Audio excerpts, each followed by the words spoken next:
So yun guys, nagluto ako ngayon ng ng ginataan na kalabasa na may balatong. So yun, ipaprank natin si Mrs. Paprank natin si Mrs. Mari, patikman natin sa kanya.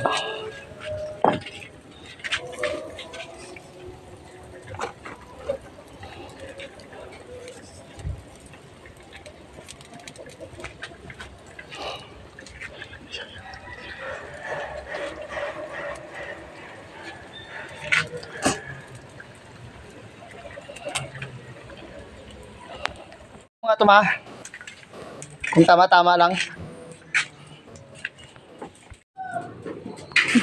Tikman mo nga. Ilan? Bakit? Utang na mo. Tama-tama lang! Tama-tama lang! Asan? Hindi! Tama-tama lang! Bakit? Akin yan eh. Tama-tama lang!